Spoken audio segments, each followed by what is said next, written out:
Welcome, everybody, to episode 30 of the Transgender School podcast. We are very honored to have a special guest with us today, Dr. Kryss Shane, who you may know from TLC Network's top-rated TV show, I Am Jazz, which we've been lucky enough to have a couple of other cast members visit us from.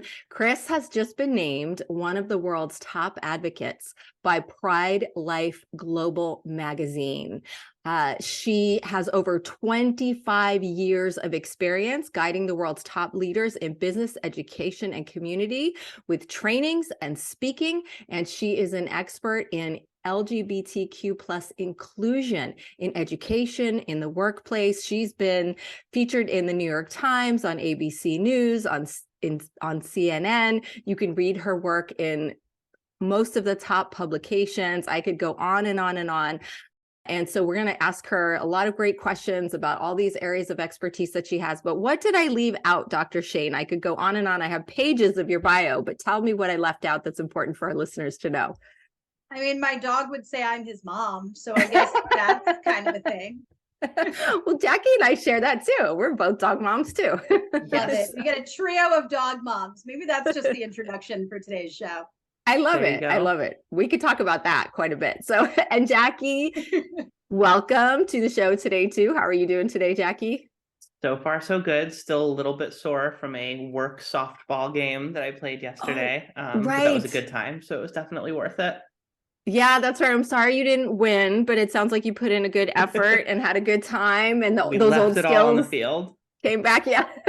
Good for you. Very cool. And I just want to acknowledge, even though people will be listening to this in June, today is Mother's Day as we're recording. So this is a gift to me to get to be here with one of my kiddos because I don't get to be with them in person on Mother's Day. So thank you both for being here so that I get to have a little time with Jackie as well as doing this very important interview. So we'll go ahead and dive right into questions. Jackie, you want to get started? Yeah. So Dr. Kryss, please tell us a little bit about how you got into the work you do. It was sort of an accident, in all honesty. I didn't sit down and sketch out what my life plan was going to be. I just stumbled into recognizing that trans youth were an entire population that were not being supported, not being affirmed, not being accepted. And that just didn't sit right with me. And I sat with it, and it sort of bugged me and still bugged me. And for some reason, I couldn't get past being bothered by it. And I'm really a believer of when something bothers you, either do something about it or get over it. And I couldn't manage to get myself over it. So that only left me one choice. And I started doing volunteer work. And then I was working on my undergrad degree and decided to specialize I was in human development, decided to specialize in the LGBT plus community. And then as I was working, found out that a big problem at the time was mental health professionals were often struggling to recognize that somebody might be gay or trans, but that's not why they need mental health care. And so I was looking at going back to school, and I thought, I can do that. And certainly much easier in my mind than it was to learn how to do that. Social work and mental health are not easy professions. Although the really good ones make it look really easy, it's not. So I was in that space for a long time, and then started doing some work in education and earned my second master's in education, where I specialize in inclusive curriculum. So this was before the world was doing sort of the opposite of what we have going on in the States right now. But realizing we so often make even our math problems where the married couples are always male-female. Or maybe they are, if it's going to be like Jose, it's always like Jose and Maria. It's never like Jose and Jane or Jose and John. And looking at why that is and what that teaches our kids or our young adults when they're not seeing themselves or who they might grow up to be represented. And it led me to start writing books. It led me to start teaching at universities and doing traveling and training and all sorts of conversations. The PhD came along somewhere in there, and now we are, well, it'll be June when y'all hear this. So the fourth book will already be out, but while we are recording, I'm a couple weeks away from that. And I'm hearing it's already getting banned in some places. So I must be doing something correctly. So you talked a little bit about the way the conversation has shifted since you've been doing this work, some books of yours being banned. Can you talk about why doing this work at this particular moment in our country and in the world is so important? Sure. I mean, there's a lot of research that talks about this idea of if you can see it, you can be it.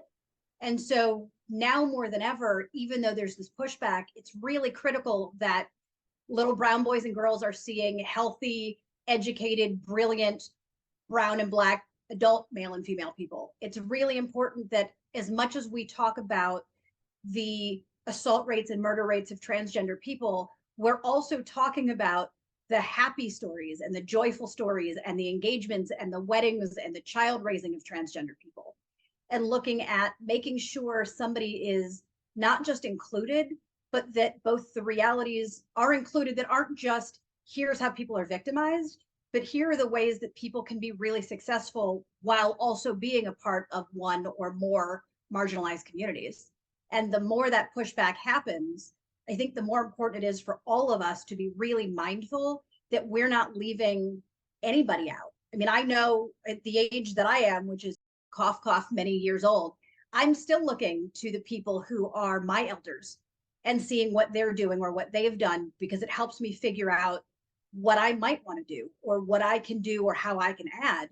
If there wasn't anybody that was one of my elders, however I'm identifying, however they're identifying, I don't have a path, and it makes it much less likely for me to live up to my potential.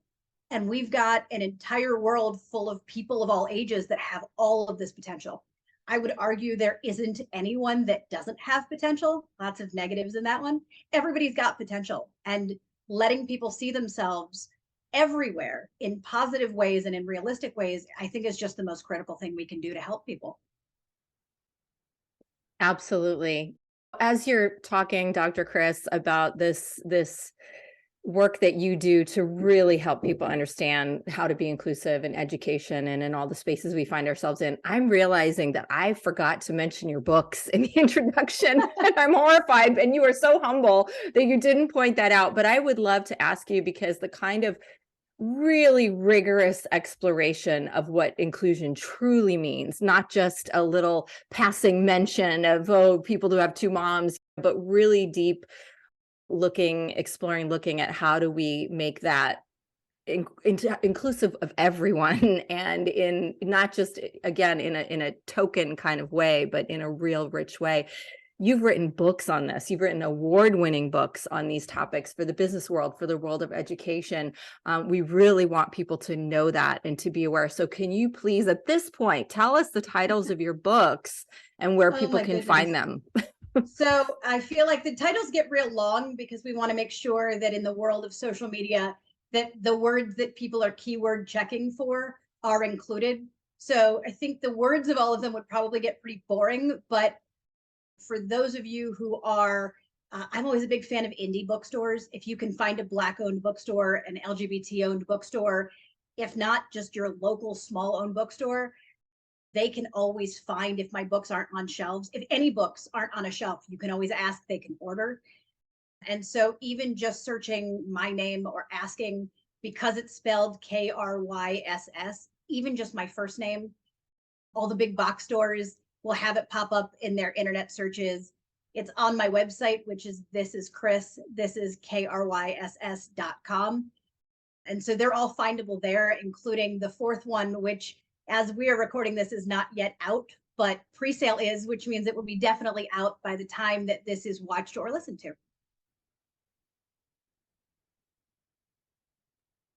Congratulations. Thank you. Yeah. And so on that topic of your books, one of your books, titled Creating an LGBT plus inclusive workplace, is particularly highly regarded. And we were curious to hear, what is some of the positive feedback from that book sounded like? I've gotten really lucky because when I wrote it, it was something I felt like needed to happen, but I didn't know, people never know how things will be received. And so I sort of wrote it because I thought it should exist, and then kind of closed my eyes and crossed my fingers and figured maybe a few people that are in my life love me enough to buy a few copies. And if I sell 5 copies, great. And I've gotten really lucky that it has been picked up by a bunch of formal publications, by major companies and organizations. And I'm a believer that I'm not an expert in everything. I mean, that's not just a believer thing, that's just factually accurate. But I think it's more important not to be an expert everywhere, but to know where to get to the experts. And so in this book, I went and interviewed more than 15 business professionals, leaders of major organizations, places like Colgate and Palmolive, Bank of Nevada, the head puppeteer of the Muppets, all sorts of people in all sorts of industries, to talk with them about what are they seeing in inclusion. I think it's only so useful for everyone to hear what I think, but I'm not running 15 different companies. Other people are, though, and being able to look and read either the ones that pertain to the reader, like if you plan to go into banking, the one from the Bank of Nevada's vice president is particularly interesting, probably, but also the ones that are just fun. Like, I don't expect most of the people to be going into puppeteering, but most of us grew up with the Muppets, and sometimes it's just cool to hear that. And actually, in this book, the first confirmation of the very first gay Muppet is listed in the book, is outed for the first time. And so that has become a very, very cool kind of moment, which has led not only to CEOs and board members wanting to have conversations and trainings, but the Muppet fan clubs have become fans of the book and accidentally learned a bunch of things when they bought it because they wanted to get to that one interview place. I love that. And I'm curious to hear also, you touched on it earlier, but I'm sure that there has been not universally positive responses to these books. And I'm curious to hear, what is it like to have a book of yours banned, and what has some of that negative feedback been like, and how has that affected your life and you as an author? I want to say it's super great. In some moments it is. I watched a documentary recently on Judy Blume, and she talked about having banned books. And I felt pretty awesome that I get to be a banned book author, and so does Judy Blume, because it's Judy Blume. But also it's really frustrating, and it's really tricky to, I feel like when I write, I'm pouring my guts out into something, and I am giving up, quite literally giving up time that could be spent with the people I personally love, and relaxing and watching whatever great or garbage television shows I'm into at the moment. And all of those things I'm not doing because I'm writing. So when I get told certain people can't read your books now, it breaks my heart. It's just a kind of tricky thing. I've also found that sometimes when books get banned of any sort, people are more apt to read them, because when a book is banned, people want to know what they, whoever the they is, don't want you to know. So that's become sort of an interesting piece of it. The flip side of that backlash is that I get a lot more hate messaging now. Social media gets full of them. Sometimes they're public, sometimes they're in the private messaging. My website gets a lot of hate messaging. I sometimes get emails, and sometimes they're just mean. Sometimes they're literal death threats with very specific things that are really, really scary. And when that happens, especially along the time of when episodes of I Am Jazz are airing, and we're all getting these sort of very specific death threats, it's hard to pretend that that's not impactful. It's hard to pretend I'm not more aware when I go take the dog for a walk than I would be if these things weren't happening. But I know I'm in good company, and I figure anytime I'm doing anything that includes Judy Blume in the category, I am totally fine with that. Dr. Kryss, I can relate. I grew up on Judy Blume and have that same. Didn't we all? Yes, Didn't we and all? and her books were incredibly comforting and uplifting during a very difficult, tumultuous time of growing up. You bring up something that I just want to touch on a little bit more, because when I was researching you, I was just so amazed by all the information about all the work that you've done. And there's not a lot out there about you personally, your life, or where you are. And as we've discussed, and I think a lot of people aren't aware, for people who do the kind of work, especially that you do, being so in the public eye, and people like the Jennings, you can't share everything because of your own safety. And I really want to make sure that people know that, and ask you about that as well, how that feels. I mean, the Jennings family, which for those who don't watch I Am Jazz, that is the center family on that show. And for those who do watch, you've probably noticed that when the front of the house is shown, the numbers of the house, of the address, are blurred out. And when the family goes to like an airport, the name of the airport gets blurred out. And I have had to move sometimes because somebody has somehow figured out what my address was and put it on the internet. And the reality is that sometimes people are just mean online. They mean nothing by it. They're angry in that moment. They say something. Many people, I think, have done that when they've been in the heat of something. But there really are people who show up with weapons and with negative thoughts. And we have to be especially careful, because even though there's something, I suppose, that might be considered honorable to some to die for what you believe in, nobody wants to have to die for such a thing. And so the mindfulness of when somebody asks me where I live, whether it's in a podcast or a print interview, I can't give that information. Or mindfulness that when I buy things, I think about how big would the U-Haul have to be if I had to pack up fast and move? Because I know if something gets out in the wrong place, it becomes unsafe for where I am. It's mindfulness of, I don't have really pictures of my dog, or the times I've dated somebody, pictures of them, my closest friends, all sorts of things are pretty much not there to keep all those other people safe. And there have been conversations that when it comes to the show I Am Jazz, I didn't film for a long time. I didn't really start filming consistently until the 7th season, but they've been my family since far before the show existed. And we had some conversations about, what am I agreeing to put myself at risk for? And is it worth the risk I'm taking? Do I feel like there's enough benefit to recognize that I'm becoming platformed in a way that's different? I know the new book that's coming out is for medical spaces and inclusion in medical spaces. And I saw this unfortunately coming, so I started to write this before our laws started to do what they're doing. Now there are many states, with unfortunately more to come, that ban transgender affirming care, some for youth, some also for adults. It's getting very tricky. The ACLU has a website that tracks in each state what are the bills, what's likelihood to become law, who can you email, who can you write to, where can you show up. If that's an interest, the ACLU's website is always great. They keep track by the minute of what's going on. But it also means I'm putting out a book that goes directly against what some of the state laws are. I'm quite literally teaching the reader how to do the thing that might be against the law in their state. And there aren't necessarily clear-cut rules on what happens if somebody listens to something I say and gets in trouble. Those are risks that I'm taking. I believe it's worth those risks. I also know that there are privileges in the risks that we get to take, that somebody who, for example, is a multimillionaire can take some risks with what they say at work that somebody who is a single parent of 3 children, self-supporting and supporting these kids, might not be able to do.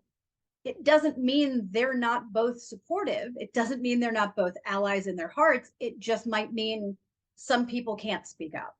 And really, that's where I come from when I write the books, is I don't assume that people are evil or horrible or terrible and some of the things that the media tells us that polarizes us. I figure most of the times any of us get anything wrong, it's just because nobody told us it was wrong and then told us what to do instead. That makes sense. I think that's right. And to go back to one of your other books that we meant to bring up earlier as well, your book, The Educator's Guide to LGBT plus Inclusion, was named the top LGBT plus book for parents. So I'm curious to also hear what the feedback to that was like. It's tricky. I've gotten some parents that have sent me emails that have been very unkind. It breaks my heart. I've gotten, I suppose, kind of good, if one ever gets good at how to respond when people care to share their actual email address, so that I can create a dialogue and a place where we can talk. I think sometimes it becomes easy to just assume someone is horrible and we either shut down or we scream at each other. That doesn't get any side anywhere. So I'm a big believer that if you're going to tell me about all the ways I'm wrong, let's talk about that. Let's figure out what's the research showing. What's your expertise? Because maybe you're coming from a really researched background and we have some places we can come together. Finding that out becomes really critical.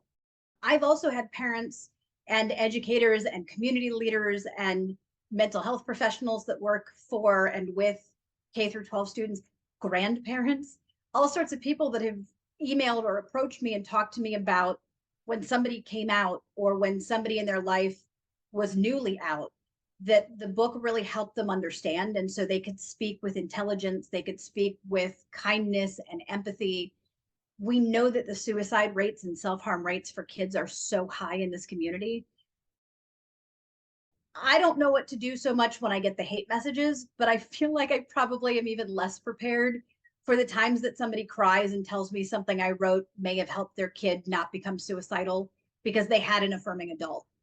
And I never know what to say for those. I don't know that any of us are ever equipped to know. I'm sure that the people that are listening to this podcast have lovely things to say about the two of you.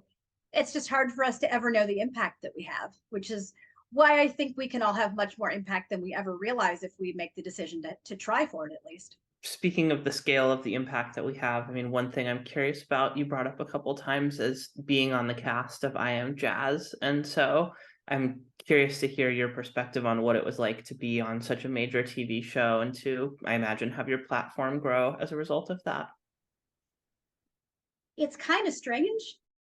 In full transparency, because they've been my family, we're not biologically related. We're chosen family for almost Jazz's entire life. And so the cameras being around took a minute to get used to, because when we're together, typically there aren't cameras around. At the same time, those are people I really spend my time with. They are the people who, my graduation party when I became a doctor was in their house, the same house we film in. They are people we've traveled together and shared shampoo in a hotel room and all those sorts of things. And I have been a crying mess over a breakup, or somebody's been a little bit green because they've been sick with the flu, or whatever it's been that we've lived through together in all these decades and years. So having it captured on TV in some ways is not surprising or strange in that sense, because they're just the people I'm regularly with.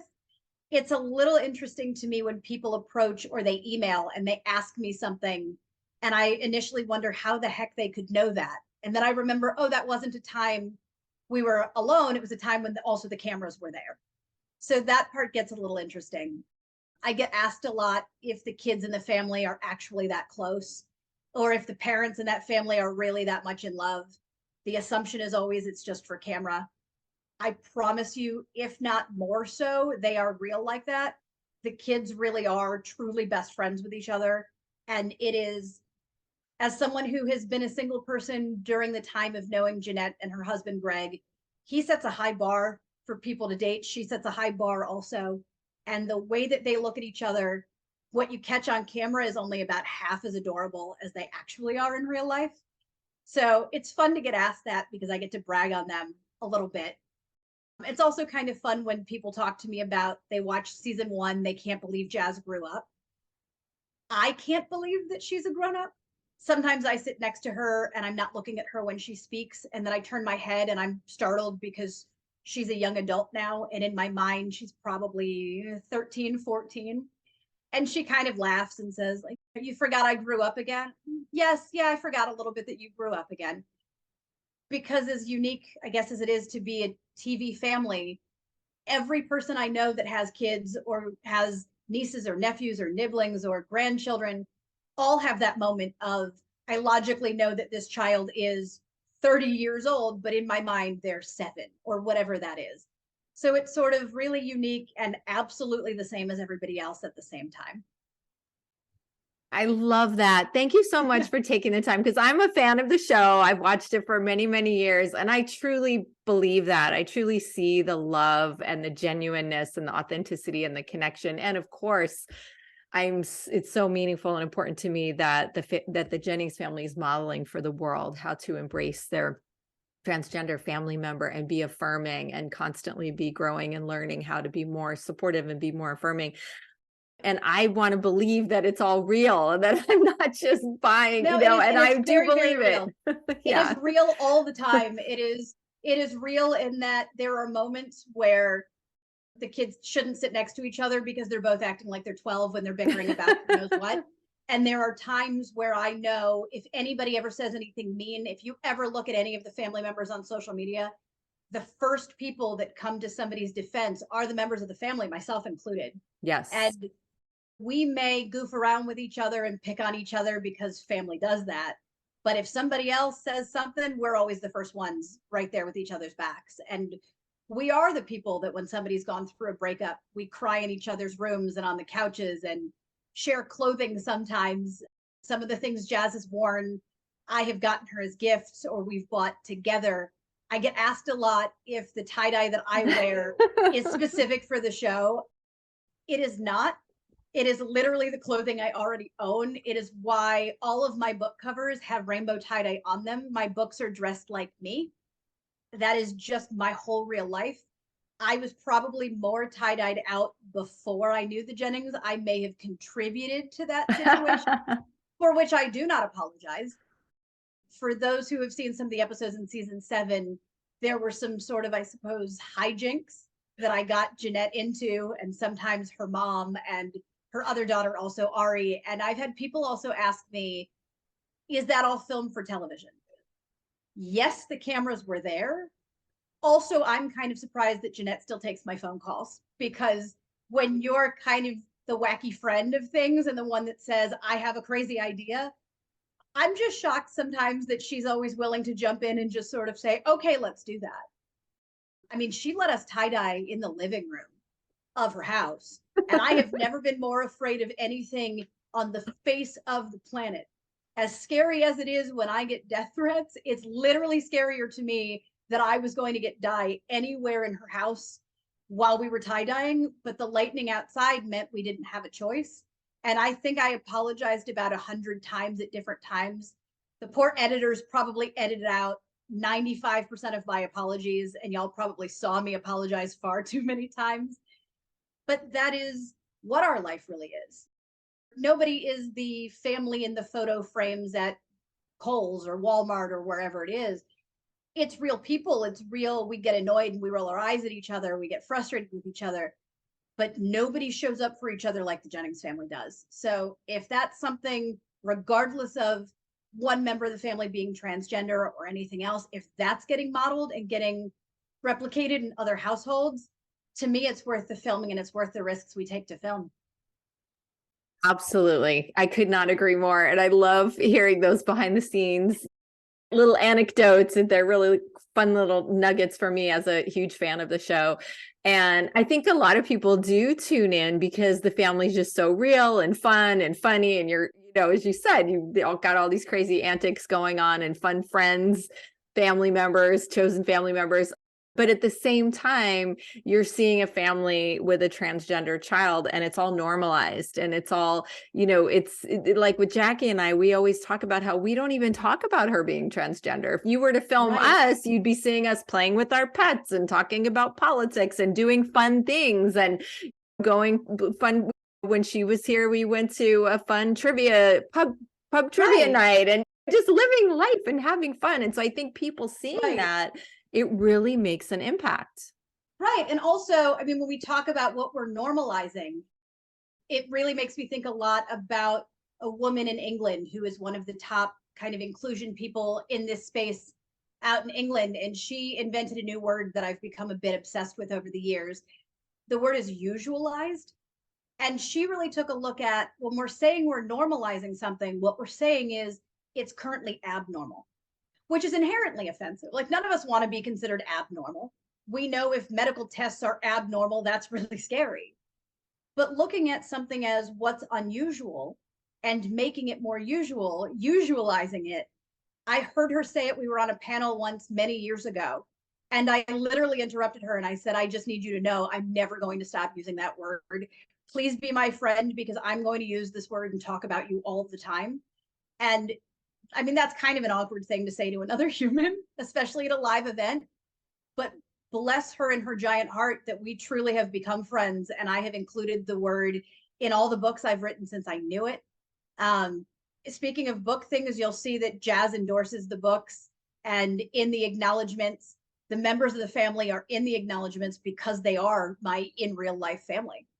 And I think it is a little bit of the behind the scenes. It's also right in front of the scenes. And that is, you see the cats in the household, because we spend a lot of time hanging out with the cats. And sometimes when it's time to talk about something, we're going to talk about it with a cat in our lap, or a cat that's in our lap that's trying to get away because cats are going to cat. So it's very much real life. And sometimes it's scary because it means strangers know details about our real lives and our interactions. But I do think that it is just the way anybody else goes to trivia and goes to hang out and hangs out. We talk about hanging out with our dogs. They're hanging out with their cats. It's sort of all real life because we're all having the same giant life together when we're on the planet at the same time. It's funny that you say that, because when we were interviewing Jeanette, her cats were walking in front of her as we were filming, and we were like, no, this is great, because Jackie's cats have been in lots of our videos too. My cats have been featured a few times, yeah. In our Patreon membership, we included an exclusive of a cat fight that Jackie's two cats had. And we had to pause nothing serious, but they have their little minor battles. Yeah. Okay. Jackie, I feel like that's the plug right now for those of you who are watching or listening that are not Patreon members. Yeah. This is what you're missing out on. These are the things we put in there just Great for content. fun. I mean, we put in lots of exclusive educational content and videos and things, but for fun, every once in a while, we'll put in some bloopers or some things like that. So that's the cat fight is only in Patreon membership. So thank you for reminding me. I'm joining. For anybody that hasn't, I am definitely joining. I mean, the educational stuff, great, but I'm really in it for the cat fight. I'm not. There you go. It was a good keep one. That in mind. I'll try to catch a few more of those on video. It was like a prolonged one of whatever my membership, whatever level I come in at, will be worth it for the cat videos. And you're so kind. Well, then we'll have to post more. Come to think of it, yeah, we'll do more. More content coming soon for Patreon people. Yes. That is the exclusive right now. That's fun. That's fun. I wanted to say one more thing about what you said, Dr. Kryss, because you talked about watching Jazz grow up, and it really touched my heart. And today is Mother's Day, and so I'm going to take the opportunity to say happy birthday to Jackie. This week is Jackie's birthday was 3 days ago, so I'm going to embarrass her and say that even though she just turned 26 as her mother, I feel like it was just yesterday that she was 3. And when your child grows up, I can't even express the feeling of being so proud and seeing your child as this amazing, incredible adult who is doing so much important work in the world and being this advocate and taking her experience as a transgender woman transitioning to help support other transgender people and to educate family members and parents and people in the workplace and allies. And I just want to acknowledge you, Jackie, this week of your birthday, that at only 26, because I know you probably feel like, oh, 26, I'm so old now. But Dr. Kryss and I can laugh at that, right? And go, just wait, you have done so much. Not be included in this. But it means we get to celebrate Jackie and her birthday. It means we get to celebrate you and your mom-iversary. It means we get the privilege of thank you for raising such an incredible 26-year-old. Thank you for being on this planet as a 26-year-old. We are all lucky that you're both here. Lots to celebrate all around. Thank you. Yes. Thank you. And I think it's also important to note that those of us who are a bit older than 26 have so much to learn from the younger generations. And I don't know what it is, but I can say my kids know way more than I did at their age. I don't know if it's the internet or what it is in the world. We all have a lot to learn from each other. And I hope that people will continue to learn from their children, because they're brought up in a very different world than the one that we were brought up in. And we all have so many ways to learn from each other. I truly believe that. Absolutely. And only 40% of that knowledge is meme-based. There's some great George Santos memes going around, by the way. There's been some really good. And also, I feel like it doesn't matter the distance between when we've recorded this and when y'all are listening to it. There will still be really good George Santos memes going around. Jackie has some good ones. Follow Jackie. Right. If you are tuning into this years into the future, I'm going to assume there's probably going to be whatever he's calling himself at that point memes. Oh my gosh. Yes. Can there potentially be some good memes that get put for Patreon membership? Ooh, there you go. Maybe we have some Patreon exclusive memes. That's my gosh, Jackie. Hold on. The mashup needs to happen. Are your cats actually George Soros? Or George Santos. George Soros is one of the drop too. Oh, Jackie, you have to do that. George Soros is somebody's fault. George Santos is never at fault. Well, wait, I just remembered that George Santos was the third co-founder of Transgender School with us. I can't believe we forgot that. So I think we probably need to give him credit. He co-authored all my books. That's amazing. What It's a coincidence. actually, we've been mistakenly calling it I Am Jazz. It's actually called I Am George. So, yeah. We're all related to him. Mm-hmm. It's actually not Jackie's birthday week. It's George's birthday week. Right, So, right. Oh my goodness. George oh is my also goodness. your parent. Let's be honest about things. Oh boy, you two are so funny. You two are good. Yes, and yes, Jackie, I've seen some of your George Santos memes. They are too good. People, Well, you've got to find them. Subscribe to the Patreon for lots of great content. On that note, fights and memes in here. What else could you possibly want? That's like 85% of why we internet anyway. Right. So curated information right there in Patreon, only for those who subscribe. I'm telling you, to hear someone like you say that, who's so educated and so acclaimed as an author and expert, makes me feel a lot better. Because sometimes when I'm not feeling so great, I just gotta scroll and laugh at the silliness and whatever. If it's an SNL skit or whatever it is, it just helps me out a lot. So thank you for giving us that reminder that we need that too in life, especially when we're dealing with a lot of heavy stuff in the world. That's so important for us to all enjoy. And Jackie's definitely got an amazing sense of humor. Right. I mean, the current season of another TLC show, 90 Day Fiance, has a trans guy. And granted, that show is absolute garbage in the best way. The way that like the junk food that I covet and crave is also garbage, but in the best way. This current season is including a couple that is a hetero couple that includes a trans guy. And he speaks very openly about what his transition experience has been. They talk about any surgical or hormonal he has had or what he's not had. He talks about why he is filmed. They show him having to come out to her family before he can decide if they're going to accept him. And we get, as viewers, to watch all of that. So even in the garbage of the garbage television, there's a lot of real life stuff. And we get to see on his social media accounts what's happening. How are people speaking to him? How are people responding? Who is supportive? So even when we're not trying to intentionally include trans people, we are now in a world, no matter how many people try to quiet and silence it, where there are trans people everywhere. Mm-hmm. And it's not new, and it's not a fad, and it's not a phase.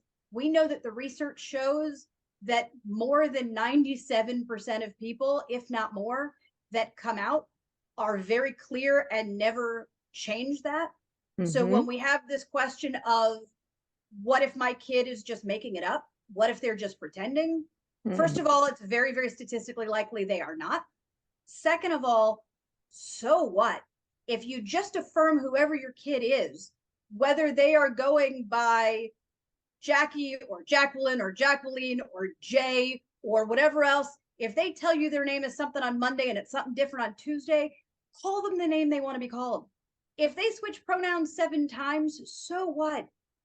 Call them by whatever pronoun you want when you call them to the phone or call them to the dinner table.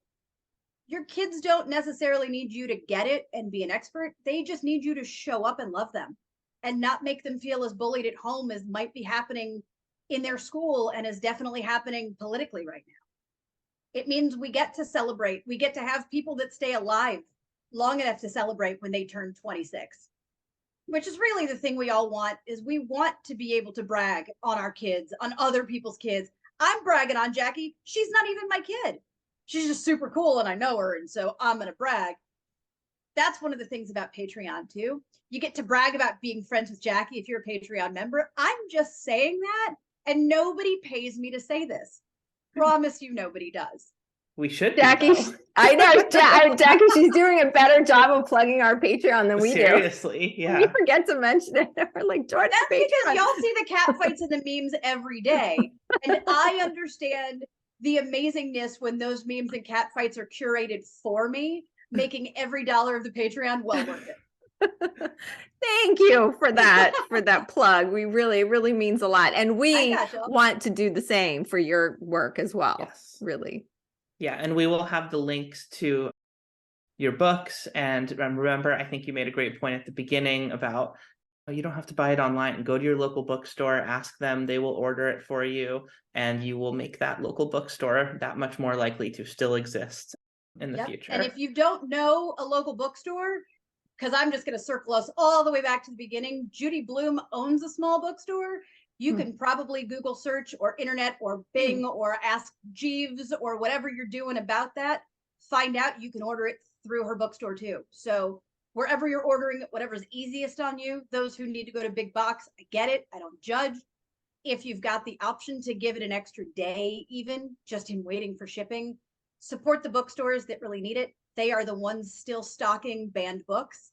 They are the ones trying to stay afloat during all the banning of all the books. So if you are somebody who has any book that you love that has ever been banned, and most of the most lovable books have been banned at one time or another, show up for your bookstores, show up for your booksellers and your book authors. If you are somebody who can't afford or chooses not to put your money into books when they are by Black authors, LGBT plus authors, if they are about any of these sort of controversial topics, go into your Goodreads, go into your Amazon account, 5-star review them, because that's how the publishers know what to keep letting us publish. It costs you no money. It costs you 5 seconds of your time. But the more of us that can do that for each other, the more likely we have that we keep getting to publish. Even if people are banning, it means the banners of the books don't get to win. I think that is a great note on which to bring the conversation full circle. And so the last question we have is, you've done so much. What's next? What's your vision for the future? Are you feeling optimistic? I mean, I feel like, Jackie, you're not paying attention at all. What's next is I'm going to Patreon and watching cat videos. That is clearly what is next in the rest of my day. You're right. You're right. That's where we're going with this one. Obviously. I've written 4 books in 4 years now, so my brain's a little tired, but I also know that the battle is far from over. So working with publishers and taking a look at what the book sales and the book reviews are to see if that's something that they want to put money into, and taking a look at that and finding other authors who need somebody to contribute something so that we can kind of keep that train on its tracks. I'm still teaching at universities, and that's going on, picking up different speaking events. I do a lot of them virtually now because it's become much safer. So it's safer that way. It's also less expensive when when organizations and companies don't have to pay for travel and hotel and food. It means it's a safer thing for me and it's a cheaper thing for them. And really just trying to show up in all of the most authentic ways I can. I try to get things wrong in other aspects of my life because it means I'm learning. So the things that kind of freak me out because I don't feel like I know enough, those are the things in other categories of life that makes me want to dive into. It makes me go down the Wikipedia rabbit holes and learn about what are the other areas that I don't have the expertise in that I can support somebody. So it's authors like Black author Frederick Joseph and Tyler Merritt who are writing these brilliant books that need support. And I learn more about how to be better at being an anti-racist. It's learning about reading books. Bell Hook's book, All About Love, I recommend to everyone at all times. She was a Black lesbian author, and that's a perspective that's not my own life. And continuing to learn from these people that are in wheelchairs, people that have different neurodiversities, people that have different physical diversities, all of that, it means I'm learning from someone who doesn't see the world through the same eyes that I do. So I am deep in the pile of books to be reading. I am deep in the hopes of working with other authors and doing events and getting to meet people and doing all sorts of consulting work for families or for businesses, because I feel like as many places as I can be to be helpful, it's better. And it's better that I get to also learn, because I've never met someone who didn't have something they could teach me, even when I'm showing up to teach them something. Very inspiring. And we will be cheering you on and recommending your work and continuing to follow your Thank your you. path and your work. And we're so grateful for all that you do and the dedication that you show to really, and everything you just described about the way you immerse yourself in learning from as many people from as many perspectives and life experiences as possible. We share that commitment and we do the same. And I think the world would be very different if everyone had the commitment to doing that. So all we can do is share that we're trying to do that, and we encourage others to do the same. Is there anything that we have left out that you would like to share with our audience, Dr. Kryss? We don't want to leave you with anything unsaid that you would like to share. I mean, I got nothing. I'm just getting excited to go check out a cat fight that I recently heard about that I'm real psyched for. So I got to up my Patreon membership because I hear there are more cat fights coming. There will be soon. Definitely be more now coming, now that we've had this conversation, we've got to make sure, Jackie, you got to turn on that camera when Cody and Misty are going at it. And well, actually, there's also then the dog gets involved too. She's got 2 cats and a dog. Once the dog gets involved, I have to go scoop them up and physically separate them. As a believer in equity, as the Patreon memberships start rolling in, can we get your official commitment that they will get a portion in treats or biscuits or whatever? Because if they're doing the work, they should be right. Absolutely. Yes. That is a fair Equity point. For all. And I look forward to negotiating with the Association of Thornhill Pets. Yeah, if anybody's got like a lizard lawyer that they recommend that Jackie's animals talk to before signing any contracts. Oh, I think I know which one of them is going to run the bargaining unit. As it should be. Yeah. Yeah. Make sure there's a clause in there to renegotiate as the more viewers come in. Oh my gosh. You two are so funny. You're reminding me. I sent Jackie a contract to look over for some work and she just like red marked every line. And so she's not kidding about knowing how to do these kinds of negotiations with pets or humans or anyone. And I'm sure you do too. Now I know that Jackie's got to check out mine, or I can't ever try and contract Jackie for anything. Oh boy, watch out. Yeah, you can't use this word and you need to say this way. And I want to be paid this number of dollars in this many cat videos. Something's getting red penned in that.